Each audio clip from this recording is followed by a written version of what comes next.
Pria itu pertama kali mencoba menaklukkan psikopat, malah diculik dan diikat di rumah oleh psikopat itu. Psikopat itu bosan dan memperlakukannya seperti mainan.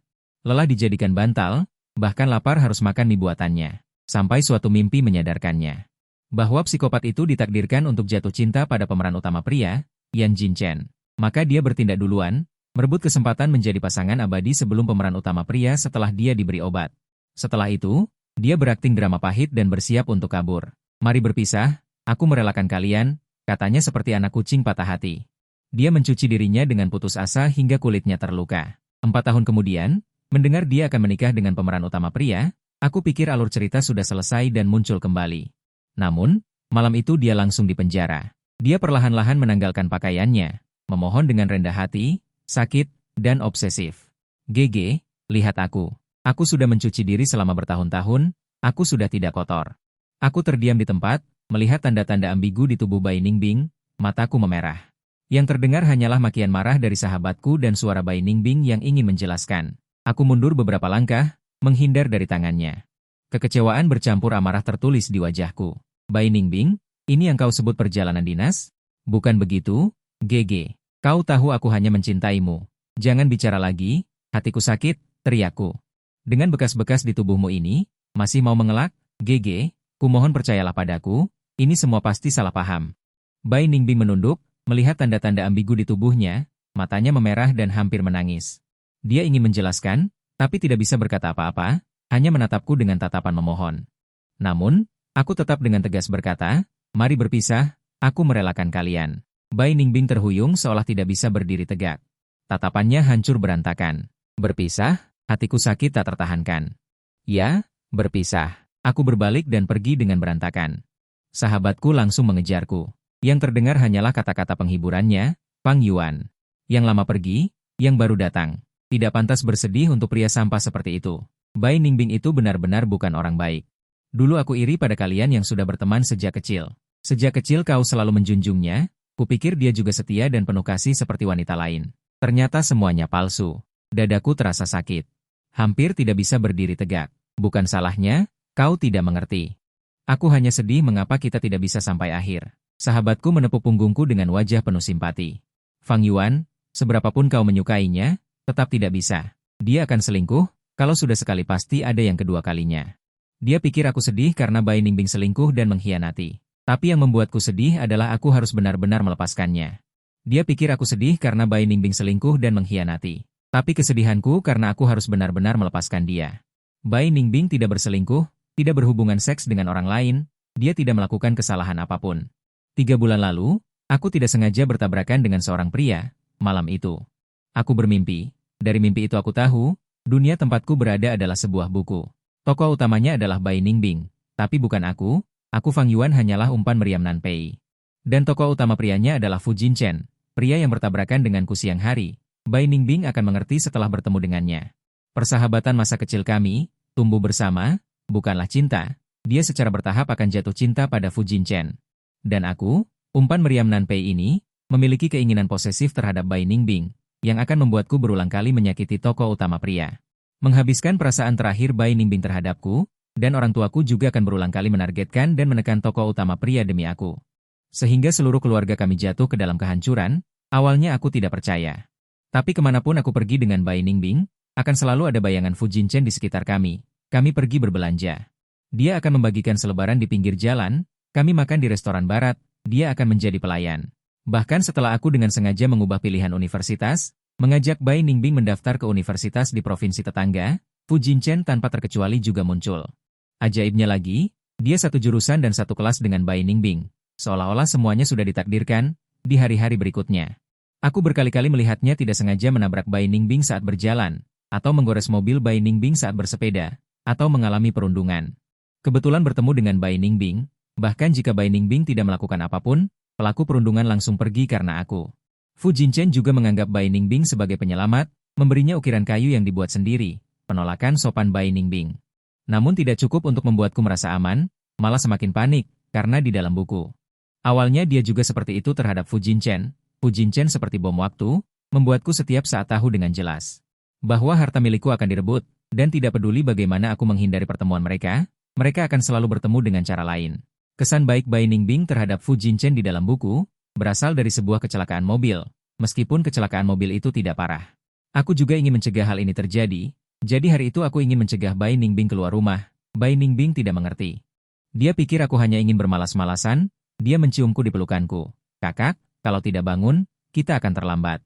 Aku memutar pinggangnya, menekannya ke tempat tidur, menariknya ke dalam pelukanku. Sayang, kamu tidak boleh pergi kemanapun hari ini, temani aku di rumah saja. Begitu mendominasi. Tapi bagaimana kalau aku benar-benar ingin pergi kuliah? Kecuali kamu mengatakan sesuatu yang lebih menarik. Hal yang kulakukan di rumah jari-jarinya dengan akal meluncur dari ujung hidungku ke bibirku. Tatapannya ambigu, aku langsung tahu apa yang ada di pikirannya. Aku menggigit jarinya. Sayang, jangan menggodaku, dia terkekeh pelan. Memasukkan tangannya ke dalam bajuku. Apa yang akan kamu lakukan jika aku menggodamu? Setelah selesai berbicara, dia menunduk untuk mencium jakunku. Aku menghalangi dengan tanganku, dia cemberut kecewa mencium punggung tanganku. Nian-Nian berteriak, kakak, berikan padaku. Tangan yang membuat kekacauan di dadaku. Membuatku merasa gatal, aku tidak tahan lagi, langsung kedua tangannya. Menekan di atas kepalanya dan menciumnya akhirnya. Setelah membuat keributan untuk waktu yang lama, aku berhenti setelah membuatnya menangis dan memohon ampun. Tapi dia mendengarkanku dan tinggal di rumah sepanjang waktu dan tidak keluar. Aku pikir semuanya telah berubah. Tetapi keesokan harinya ketika aku mengantar Bai Ningbing ke sekolah, sebuah mobil kehilangan kendali dan menabrak. Aku tahu tidak ada yang berubah, situasinya malah menjadi lebih buruk untuk melindungiku. Bai Ningbing. Di saat kritis, dia menerjang ke arahku, menempatkan dirinya dalam situasi yang paling berbahaya selain tidak sadarkan diri. Tidak ada luka di tubuhku. Bai Ningbing berlumuran darah ketika kami diangkat keluar. Aku melihat Fu Jinchen memberikan pertolongan pertama kepada Bai Ningbing dalam mimpi. Luka Bai Ningbing tidak separah ini. Hanya gegar otak ringan, tetapi intervensiku membuat segalanya menjadi seperti ini. Saat itu aku tahu semua yang kulakukan sia-sia. Protagonis pria dan wanita ditakdirkan untuk bertemu dan jatuh cinta. Karena pertolongan pertama Fu Jinchen yang baik, Bai Ningbing berhasil diselamatkan dari ambang kematian. Orang tua Bai Ningbing berterima kasih kepadanya setelah mengetahui bahwa latar belakangnya menyedihkan, mereka bahkan bersiap untuk mengakuinya sebagai putra angkat. Fu Jinchen menolak dengan gugup, paman dan bibi terlalu serius. Bai Ningbing juga pernah menyelamatkanku sebelumnya. Aku membantunya karena itu yang seharusnya. Ibu Jiang sedikit terkejut, ternyata Ningbing pernah menyelamatkanmu. Kalian berdua benar-benar berjodoh. Mendengar kata-kata ini membuatku putus asa dan sedih. Aku menatap Fu Jinchen, kebencian muncul di hatiku. Jelas aku dan Bai Ningbing tumbuh bersama sejak kecil. Mengapa dia adalah protagonis pria dan dapat dengan mudah merebut segalanya? Aku akhirnya mengerti mengapa aku menjadi jahat. Di dalam buku tidak ada yang bisa melihat harta karun yang dimanjakan di telapak tangan mereka. Aku juga tidak terkecuali, tapi aku tidak ingin berakhir seperti di buku. Juga tidak ingin seperti yang tertulis dalam buku, mempersulit Fu Jinchen, membuat Bai Ningbing semakin benci padaku, apalagi ingin Bai Ningbing karena aku, sekali lagi berada di ambang kematian. Jadi aku memutuskan untuk melepaskannya, aku hanya ingin dia selamat. Selama masa pemulihan, aku selalu menemaninya. Menghargai waktu terakhir bersamanya, tetapi aku tidak bisa membuka mulut untuk mengatakan perpisahan, sampai setelah dia sembuh. Dia harus pergi dinas ke Haicheng, ingin aku menemaninya, tetapi aku menolaknya. Aku pikir, dia harus terbiasa dengan hari-hari tanpa aku. Tapi tepat pada malam dia pergi. Saat menemukannya, dia sedang digendong ke kamar oleh Fu Jinchen yang mabuk. Tanpa pikir panjang, aku langsung memukul pingsan Fu Jinchen. Saat hendak menggendongnya ke rumah sakit, tiba-tiba terlintas di benakku. Penampilannya berlumuran darah, seluruh tubuhku merinding. Tapi aku tidak bisa membiarkan dia dan Fu Jinchen berhubungan. Akhirnya, aku memutuskan untuk bersikap egois sekali ini. Aku menindih Bai Ningbing yang kesadarannya tidak penuh dan wajahnya memerah. Di tempat tidur, untuk mencegahnya sadar, aku juga menutup matanya dengan dasi. Setelah melakukan ini, jantungku berdebar kencang, hampir melompat keluar. Dulu Bai Ningbing selalu ingin menembus batas terakhir denganku, tetapi aku kasihan padanya karena masih muda. Dan selalu berusaha menahan diri. Sekarang, aku tidak ingin anak laki-laki kesayanganku dinodai oleh orang lain. Aku dengan lembut membuka pakaiannya, menyusuri tulang selangkanya yang indah. Membelai dadanya yang berisi dan berbentuk indah. Dada Bai Ningbing naik turun dengan hebat, tubuhnya yang sudah lemah menjadi semakin panas karena godaanku. Dia menangis dan terengah-engah. Kakak, aku merasa tidak enak. Hatiku terasa panas, aku bisa membayangkan jika hari ini yang datang adalah Fu Jinchen, dia juga akan jatuh ke dalam nafsu seperti ini. Aku tidak bisa menahan perasaan sakit. Aku menggigit tulang selangkanya dengan nada menghukum. Sayang, siapa aku? Kakak, kakak. Dia terus mendekat ke pelukanku, aku tidak bisa lagi menahan diri untuk meninggalkan gigitan di leher dan tulang selangkanya. Melihat dia dengan tidak sabar meronta-ronta ikatan di tangannya, aku terpaksa mempercepat gerakan. Saat kami menjadi satu, aku tidak bisa menahan air mata. Sayang, maafkan aku. Maafkan aku mencintaimu, aku akan selalu mencintaimu. Aku sangat picik menyiksanya. Naik turunnya semua di bawah kendaliku, dan dia menangis memanggilku berulang kali. Semuanya murni naluri. Semuanya berakhir, aku mengecup air mata di sudut matanya. Kemudian menyeret Fu Jinchen yang pingsan kembali, menendangnya beberapa kali dan membaringkannya kembali di tempat tidur, merasa tidak enak. Kemudian mendorongnya ke tanah, setelah menyelesaikan semuanya aku bersiap untuk pergi, tetapi di depan pintu hotel. Aku bertemu dengan saudaraku, Pang Yuan, yang menyaksikan perselingkuhan mereka dalam mimpi. Bagus sekali, kau juga di sini. Aku kebetulan melihatnya di jamuan makan hari ini. Bingbing Mu dibawa pergi oleh seorang pria, saat itu aku tidak pergi. Semakin kupikir setelahnya semakin terasa tidak beres. Baru setelah itu aku mencari tahu tempat tinggal mereka dan bergegas ke sini. Apakah kau juga datang mencari mereka? Di bawah saksi sahabat baik. Aku secara alami berubah menjadi korban, begini juga bagus, putus saja. Bai Ningbing tidak akan lagi mengejarku, akan benar-benar melupakanku. Setelah meninggalkan kota Hai, aku bergegas kembali ke rumah. Mengurung diri di kamar, sedih itu nyata, harus melepaskan orang yang sudah lama kusukai. Bukan sementara, merasa bersalah juga nyata, aku merebut penampilan Fu Jinchen. Orang tua datang bergantian membujuk, aku tidak mengindahkan mereka. Mereka hanya merasa bahwa Bai Ningbing bersalah padaku.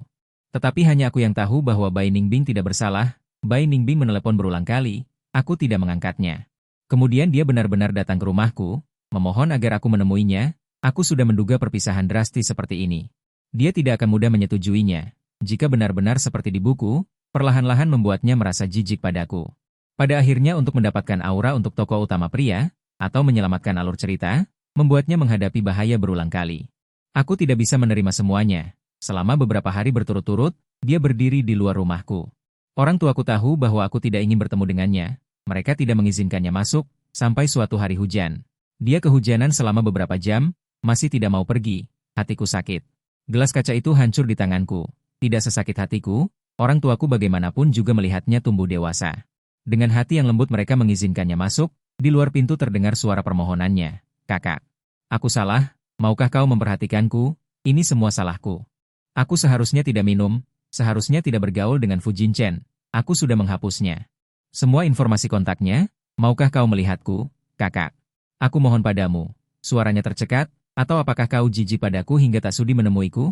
Hatiku terasa sakit, ku buka pintu, air mata mengalir deras dari mataku.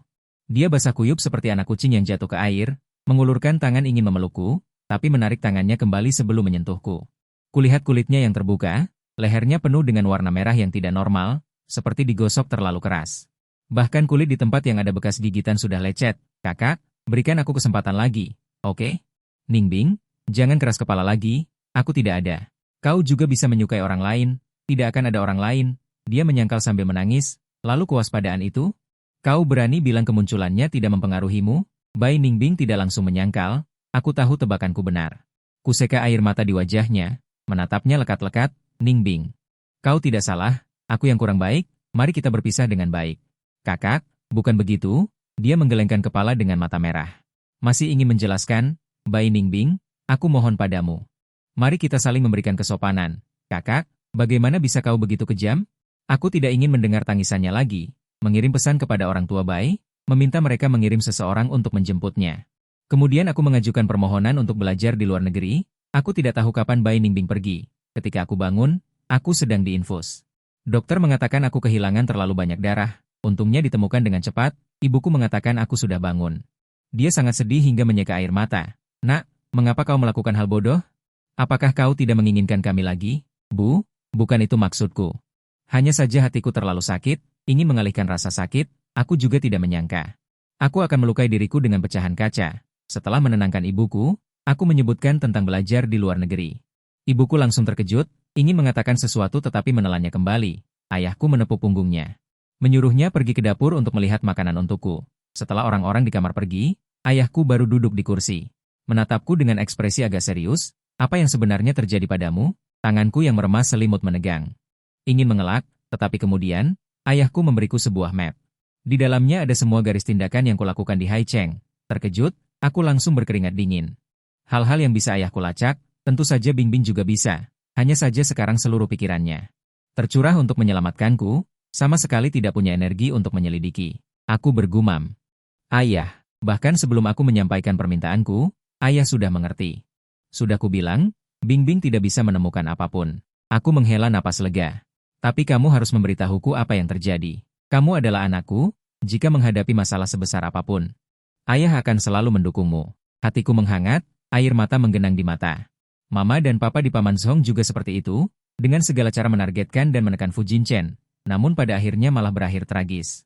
Aku terdiam beberapa saat, akhirnya menceritakan kejadian di Paman Zhong padanya, hanya saja aku tidak mengatakan bahwa aku meninggal karena Bai Ningbing. Ayahku mengerutkan kening setelah mendengar ceritaku, aku tidak tahu apakah dia percaya atau tidak, hanya saja permohonanku untuk belajar di luar negeri. Dia justru mempercepat proses pengurusannya untukku. Waktu berlalu, tahun-tahun berlalu dengan cepat, dalam sekejap mata sudah 4 tahun kemudian. Bai Ningbing dan Fu Jinchen akan menikah. Meskipun aku selalu menghindari mendengar berita tentang mereka, lingkaran pergaulan kami saling tumpang tindih. Aku pun tak terhindar mendengar kabar tentang mereka. Batu besar yang menggantung di hatiku akhirnya jatuh, segalanya tampak telah selesai. Tanpa aku, umpan meriam yang menghalangi, mereka tetap bersatu, meskipun butuh waktu lebih lama. Aku keluar dari bandara, seorang wanita berpakaian mencolok menyambutku. Fang Yuan, selamat datang kembali. Dia tersenyum dan melambai padaku, lalu memberiku seikat bunga. Aku tertegun beberapa detik sebelum menyadari. Ini adalah wanita yang dikenalkan orang tuaku. Meskipun ini adalah perjodohan, tetap saja harus melihat apakah dia sesuai dengan hatiku. Jadi mereka mengirimkan kontaknya kepadaku sejak awal. Aku sudah mengobrol dengannya beberapa waktu, orangnya lugas dan tegas. Penampilannya cantik, dia orang yang lumayan. Aku tersenyum dan menerima buket bunga. Terima kasih, aku sangat menyukainya. Syukurlah kalau kamu suka. Dia tersenyum berdiri di sampingku. Aku berbelok bersamanya. Hendak naik lift ke tempat parkir, tetapi berbalik dan bertatapan mata dengan Bai Ningbing, aku langsung membeku di tempat. Bahkan darahku terasa membeku. Bai Ningbing saat ini, terasa begitu familiar dan asing. Gadis yang dulu manis seperti kapas, mengenakan setelan jas putih yang tegas, setiap langkahnya terasa menginjak hatiku yang sudah lama mati. Aura yang memaksa membuatku tanpa sadar mundur setengah langkah. Bingbing, aku di sini, apa aku membuatmu menunggu lama? Sebuah suara laki-laki yang berat terdengar, tanpa perlu ditebak, itu adalah Fu Jinchen. Langkah Bai Ningbing terhenti, Fu Jinchen dengan rambut disisir ke belakang, sudah berdiri di depannya. Dengan lembut merangkul bahunya, sudah kubilang ada sopir, kenapa harus menunda rapat penting? Datang menjemputku secara pribadi, aku bukan tidak tahu jalan. Dia menggerutu di mulutnya. Tatapan matanya penuh kemenangan. Tanganku yang memegang bunga mawar mengepal erat, hatiku tertusuk rasa sakit yang mendalam. Dulu, Bai Ningbing juga seperti ini, kemanapun aku pergi. Kapanpun aku pulang, dia akan datang menjemputku, lalu seperti peluru kecil. Menerjang ke pelukanku. Tapi sekarang, ini bukan lagi hak istimewaku. Setelah 4 tahun berlalu, aku masih tidak bisa melepaskannya sepenuhnya. Aku dengan cepat menarik pandanganku. Memberi Jiang Liwei senyum palsu. Ayo cepat pergi, orang tua sudah menunggu. Jiang Liwei mengangguk sopan kepada mereka, lalu bersiap untuk pergi bersamaku. Fu Jinchen seolah sengaja memanggilku. Fang Yuan, tidak kusangka kau sudah kembali ke negara ini. Lama tidak bertemu. Ini pacarmu ya? Kalian sangat serasi. Sambil berkata begitu, dia mengeluarkan 2 lembar undangan pernikahan dan menyodorkannya ke hadapanku. Aku dan Bingbing akan menikah. Kau sebagai teman lama harus datang dan meramaikan acara. Aku berusaha menjaga ketenanganku, berpura-pura tidak peduli dan menerima undangan itu. Baik, pasti datang. Lalu tersenyum dan berpamitan dengan mereka. Dari awal hingga akhir, Bai Ningbing tidak mengatakan sepatah kata pun, seperti orang yang tidak terlihat. Hingga aku dan Jiang Liwei masuk ke lift, tepat saat pintu menutup, tatapan Bai Ningbing tertuju padaku. Jantungku berdegup kencang. Aku buru-buru menghindar ke sudut pandang yang tidak terlihat. Fang Yuan, ada apa? Aku menggelengkan kepala, tapi hatiku terus diliputi perasaan tidak tenang. Kabar tentang kepulanganku dengan cepat menyebar di kalangan teman. Tentu saja aku harus berkumpul dengan teman-teman baikku di lingkaran ini. Kami memesan jeruk di bar. Setelah semua orang berbagi kabar terbaru, mereka mulai bergosip. Fang Yuan, jujur saja, apa kau kembali untuk merebut pengantin? Jika kau bilang iya, kami pasti akan membantumu merebut Bai Ningbing kembali. Aku dengan cepat menggelengkan kepala. Kalian jangan bertindak gegabah. Aku dan Bai Ningbing sudah menjadi masa lalu. Teman-temanku menghela napas. Dulu, aku lebih percaya bahwa bumi akan meledak besok daripada percaya kalian akan putus. Sebenarnya apa yang terjadi pada kalian dulu? Masih ingat betapa baiknya kau pada Bai Ningbing. Dari taman kanak-kanak kami tidak pernah berpisah. Sejak kecil aku sudah memanjakannya. Anak-anak lain, orang tua selalu mendorong mereka untuk makan sendiri. Tapi tidak mempan padaku, karena aku akan mengurus semua kebutuhan Bai Ningbing, menyuapi makan, memberi susu, dan menidurkannya.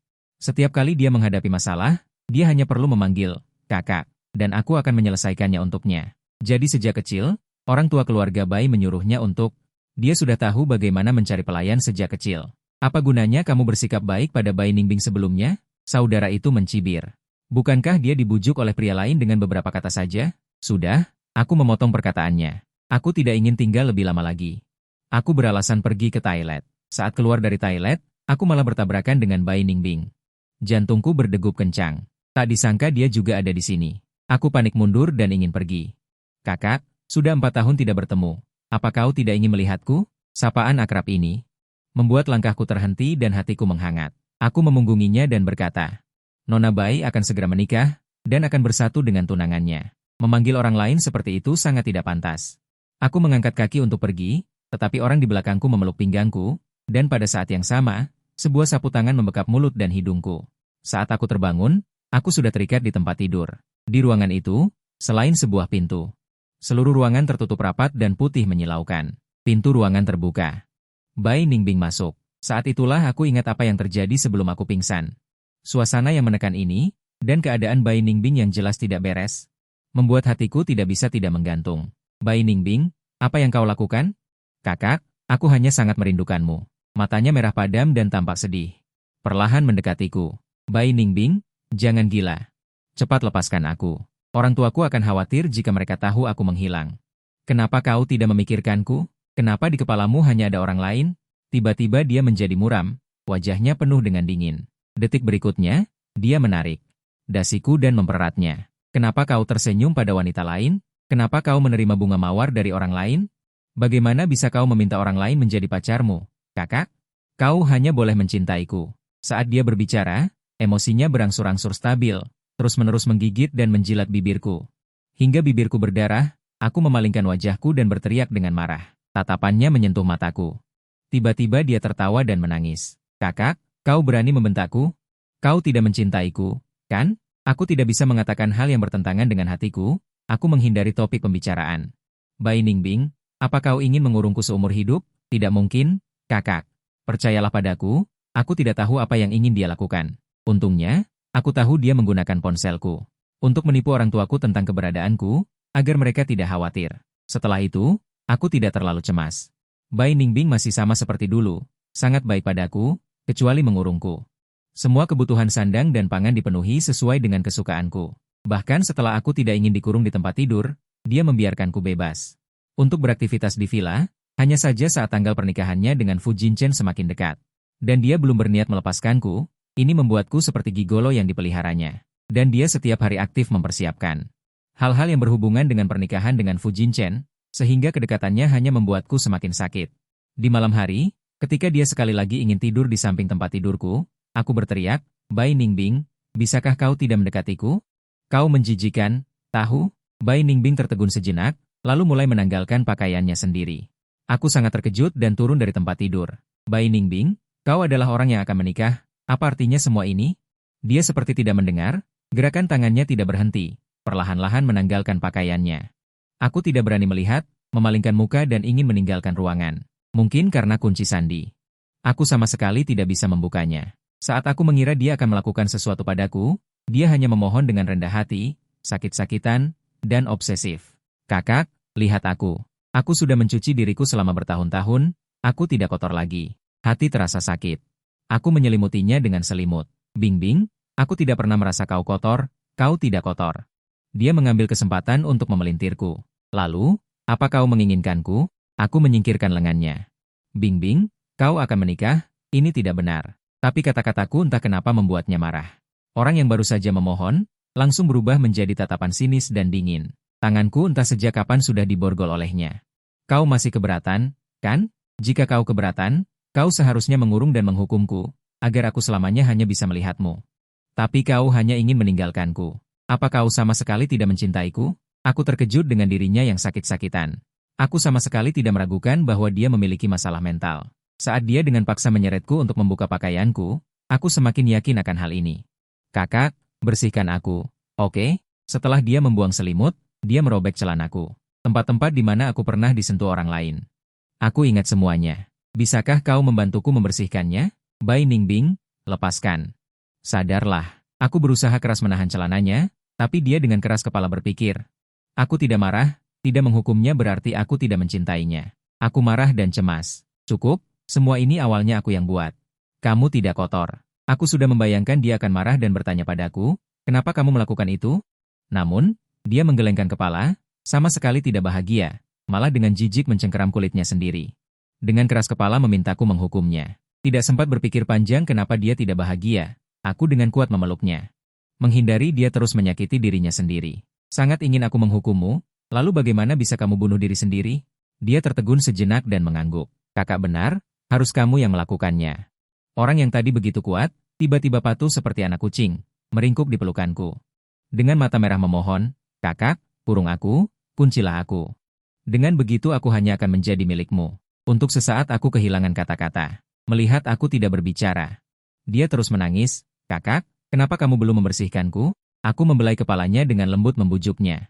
Baik, aku akan membersihkanmu sekarang. Kalau begitu, apakah kamu mau melepaskan rantai di tanganku? Dia mencari kunci, melepaskannya untukku, patuh berbaring di tempat tidur, menungguku bertindak. Aku tak berdaya menggelengkan kepala, mengangkatnya. Dia terkejut, kakak tidak suka di tempat tidur, Bai Ningbing, apa saja yang sudah kamu tonton? Dia diam membungkam. Tidak lagi bersuara. Aku membawanya ke kamar mandi, mengisi air. Dia mengulurkan tangan menarikku, memintaku ikut bersamanya masuk ke dalam bak mandi. Aku melirik tubuhnya yang berlekuk, memalingkan muka. Patuh, atau aku akan marah. Baru kemudian dia patuh menunggu aku bertindak. Aku berusaha keras mengendalikan pandanganku, dalam hati berulang kali membaca mantra penenang hati. Tapi Bai Ningbing tidak tahu diri, meraihku dan langsung menuju bagian vitalnya. Aku menarik tanganku seperti tersengat listrik. Jangan bergerak sembarangan. Cuci sendiri di sini.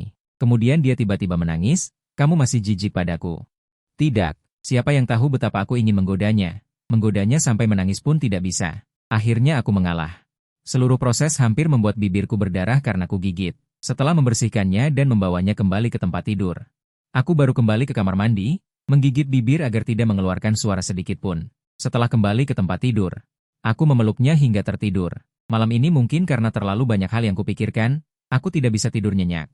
Jadi, aku tahu dengan jelas ketika Bai Ningbing keluar kamar di tengah malam dan diam-diam mengikutinya. Rumah Bai Ningbing ternyata memiliki ruang bawah tanah. Tapi pintu barat daya adalah pintu dengan kata sandi. Begitu Bai Ningbing masuk, pintu otomatis terkunci. Aku hanya bisa diam-diam kembali ke kamar, berbaring di tempat tidur dan berpura-pura tidur. Sudah hampir 2 jam. Bai Ningbing kembali lagi. Dalam kegelapan, dia meraih tanganku dan menciumnya di bibirnya. Kakak, semuanya akan segera berakhir. Aku tidak mengerti apa yang akan segera berakhir, tapi aku yakin itu ada hubungannya dengan ruang bawah tanah. Keesokan harinya setelah Bai Ningbing pergi, aku menemukan pintu masuk ruang bawah tanah. Pintu dengan kode 6 digit. Aku mencoba tanggal lahir Bai Ningbing. Aku juga mencoba tanggal lahirku, bahkan berbagai hari peringatan. Semuanya salah. Sampai aku memasukkan tanggal kami putus, kuncinya terbuka. Sama seperti ruang bawah tanah. Berbeda dengan tempat Bai Ningbing mengurungku sebelumnya, ruang bawah tanah ini gelap dan dingin, seperti binatang buas yang memakan orang. Semakin dalam aku masuk, aku melihat sebuah tempat tidur. Ada tali pengikat di kursi. Juga ada perangkat motor, obat-obatan, DLL. Hatiku bergetar. Aku kira itu semacam pengobatan untuk penyakit mental. Jadi Bai Ningbing benar-benar memiliki penyakit mental. Tetapi setelah mencari-cari barang-barangnya, aku tidak menemukan penyakit spesifik apa yang diobati. Aku hanya bisa meletakkan kembali barang-barang itu terlebih dahulu, bersiap mencari kesempatan untuk bertanya pada Bai Ningbing. Tetapi begitu aku naik dari ruang bawah tanah, aku melihat Fu Jinchen. Hatiku terkejut. Aku tidak menyangka Fu Jinchen akan menemukan Bai Ningbing di sini. Fu Jinchen menatapku dari atas. Fang Yuan, kau benar-benar menghantui. Sebagai pemeran pendukung, kau seharusnya memiliki kesadaran diri. Jika tidak, akhirmu akan sangat menyedihkan. Pemeran pendukung? Jadi Fu Jinchen tahu dia adalah pemeran utama. Apa yang kau katakan? Aku tidak mengerti. Aku berpura-pura bodoh. Fu Jinchen tertawa. Tidak mengerti kenapa kau pergi ke luar negeri saat itu? Semuanya hampir terungkap. Dia berkata lagi. Masalah mental Bai Ningbing. Kau tahu kan? Hatiku tenggelam. Dia menatapku lurus. Apa yang sebenarnya ingin kau katakan? Aku hanya ingin menasihatimu untuk tidak pernah muncul di hadapannya lagi. Jika tidak, dia akan gila karena kau. Tapi entah kenapa aku merasa, jika aku meninggalkannya, dia akan gila. Fu Jinchen mendengus dingin. Kuharap kau masih bisa tertawa ketika aku dan Bai Ningbing menikah. Tidak perlu mengantar. Setelah memberikan perintah untuk pergi, Aku merenungkan bagaimana cara mendapatkan informasi dari Bai Lingbing. Setelah Bai Lingbing kembali, aku mencoba bertanya secara tidak langsung, tetapi tidak mendapatkan apapun dari mulutnya. Pada akhirnya, aku harus menggunakan senjata pamungkas, memberinya minum anggur. Daya tahan alkoholnya memang buruk. Setelah kejadian itu, dia tidak pernah menyentuh alkohol. Jadi ketika aku memberinya minum dari mulut ke mulut, dia sama sekali tidak bisa melawan. Matanya bersinar menakutkan, penuh dengan kegembiraan dan ketidakpercayaan. Kakak, masih menyuruhku memberikan gelas anggur itu padanya, lalu aku yang minum. Dengan berani dia duduk di pangkuanku, kepalanya mengusap bahuku, meminta kakak memberinya makan. Aroma alkohol semakin kuat, bibirnya juga tidak sedikit diciumnya.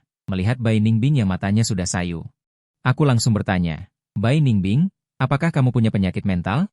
Tidak, bagaimana aku bisa sakit? Lalu, apa fungsi barang-barang di ruang bawah tanah itu? Saat membicarakan ini, tiba-tiba dia memelukku dan menangis, aku minta maaf pada kakak, aku kotor. Di pikiranku selalu muncul orang lain, otakku tidak bisa kukendalikan, jelas-jelas aku tidak menyukainya.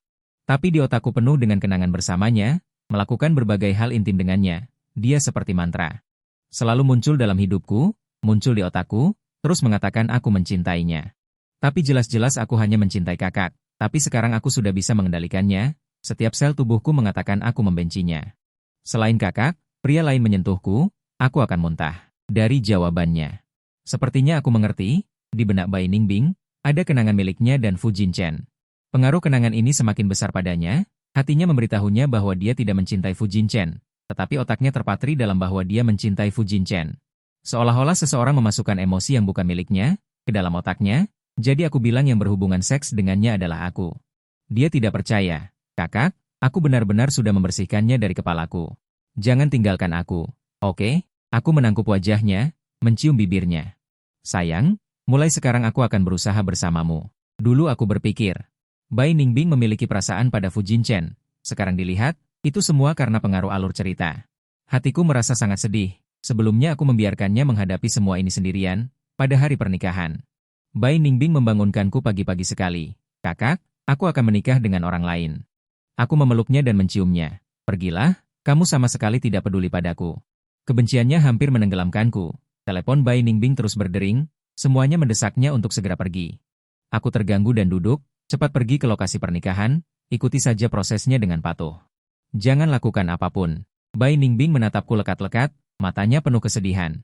Aku mencium bibirnya. Kamu adalah sayangku, aku pasti tidak akan meninggalkanmu.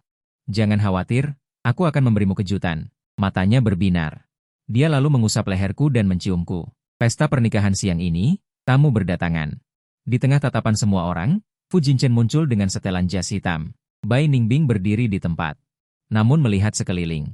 Sampai aku muncul, ekspresi dinginnya berubah menjadi kelembutan. Di tengah tatapan semua orang, aku naik ke atas panggung. Tersenyum pada Bai Ningbing dan mengulurkan tangan. Sayang. Aku datang untuk merebut pengantin, mau ikut denganku? Bai Ningbing mengangkat gaunnya dan berlari ke arahku. Bai Ningbing. Wajahnya penuh jijik. Tidak. Aku tidak mencintaimu. Dari awal hingga akhir aku hanya mencintai Fang Yuan. Tanganku dan Bai Ningbing bertautan. Aku melihat Fu Jinchen memuntahkan seteguk darah lagi, berbicara ke suatu tempat di kehampaan. Ini benar-benar membuat bulu kuduk merinding. Setelah pernikahan yang tidak masuk akal ini berakhir, sikap orang tua Bai berubah drastis. Mereka sendiri merasa tidak masuk akal. Tidak tahu bagaimana mereka bisa membiarkan Bai Ningbing menikahi Fu Jinchen. Selama bertahun-tahun mereka juga memperlakukan Fu Jinchen seperti putra kandung sendiri. Selain memberikan dukungan dalam hal akademis, mereka juga membiarkannya masuk ke perusahaan zombie. Semua ini berubah. Tidak pernah terpikirkan bahwa mereka akan menyetujui pernikahan mereka dan tidak menanyakan keinginan Bai Ningbing. Menurut perkataan Ibu Jiang, seolah-olah mereka telah dihipnotis. Ini benar-benar mengingatkanku. Apakah Bai Ningbing benar-benar perlu menemui dokter baru? Selama bertahun-tahun dia terperangkap dalam kenyataan dan buku. Alur cerita. Selain mengetahui bahwa mencintaiku adalah benar, hal-hal lain semuanya benar dan salah. Berada dalam kekacauan. Sampai sekarang aku menyesal bahwa aku berhubungan dengannya. Untungnya ayahku yang membereskan semuanya. Aku membentangkan semua dokumen di depan Bai Ningbing. Masa lalu terdengar sangat bodoh, tetapi aku harus membuat Bai Ningbing mengerti bahwa dia tidak pernah kotor. Bai Ningbing memasang wajah datar setelah melihat dokumen-dokumen itu. Aku meminta maaf dengan perasaan bersalah. Maafkan aku. Dulu aku terlalu bodoh. Kakak tidak apa-apa. Dia bersandar dengan patuh di pelukanku. Detik berikutnya, selembar sapu tangan menutupi mulut dan hidungku. Kakak. Kamu membuatku sedih untuk waktu yang lama. Aku akan menghukummu. Sebelum pingsan. Hanya 2 kata yang terlintas di benakku. Tamat. Bangun lagi. Aku sudah ditelanjangi dan diikat di tempat tidur. Tubuhku terasa panas dan tidak tertahankan. Sayang. Apa yang kau lakukan padaku? Bai Ningbing memegang sabuk dan memukul dadaku. Hanya memberi kakak sedikit barang bagus. Bisa membuat kakak sedikit nyaman dalam hukuman berikutnya. Aku tahu aku bersalah. Tidak berani sedikit pun tidak puas. Sampai dadaku memerah karena cambukan. Dia lalu mengarahkan sabuk itu ke bawah. Kakak, dia sangat nakal. Aku terkejut dalam hati. Sayang, aku benar-benar salah. Jangan. Cambukan sudah mendarat. Kakak. Dia menangis sangat menyedihkan. Bai Ningbing tertawa riang. Gelang itu kulepaskan. Detik berikutnya. Aku menekannya di bawah tubuhku. Sayang, sekarang giliranmu menangis. Setelah berakhirnya pernikahan, aku pikir aku dan Fu Jinchen tidak akan memiliki hubungan lagi. Siapa sangka dia akan menculikku? Fang Yuan, pertama kali dia mengambil identitasku saat ini dan menjadi teman masa kecil Bai Ningbing. Tapi Bai Ningbing tidak mencintainya, melainkan mencintai aku yang malang dan menyedihkan. Di kehidupan ini. Dia justru memilih identitasku di kehidupan sebelumnya, meniru caraku untuk menaklukkan Bai Ningbing. Sayangnya, Bai Ningbing tetap tidak mencintainya. Maka dia menggunakan sesuatu yang sistematis, menghipnotis Bai Ningbing. Cara seperti ini sama saja dengan curang. Harganya adalah begitu gagal, dia akan mati. Di lokasi pernikahan. Fu Jinchen tidak ragu untuk menggunakan hipnotis lagi. Sayangnya, Bai Ningbing dalam 4 tahun terakhir telah membuat dirinya kebal. Pengakuan cinta Bai Ningbing padaku adalah serangan balik terbaik. Fu Jinchen terjerat selama 2 kehidupan. Pada akhirnya semua usahanya sia-sia. Dan hidupnya telah mencapai saat-saat terakhir. Ketika Bai Ningbing tiba. Fu Jinchen sedang menodongkan pisau ke leherku. Melihat Bai Ningbing, dia agak kehilangan kendali. Bingbing, kau mencintaiku, kan? Katakan kau mencintaiku. Aku akan melepaskannya jika kau mengatakan itu. Bai Ningbing menatapku dan sedikit mengangguk. Aku mencintaimu, kakak. Fu Jinchen benar-benar hancur. Aku mengambil kesempatan untuk menyikutnya dengan keras. Segera menjauh darinya. Hanya dalam sekejap. Dia sudah ditangkap orang. Bai Ningbing memelukku. Tubuhnya gemetar. Tatapannya ke arah Fu Jinchen ingin sekali mengulitinya hidup-hidup. Aku hanya bisa memeluk Bai Ningbing untuk menenangkan. Sayang, tidak apa-apa. Semuanya sudah berakhir.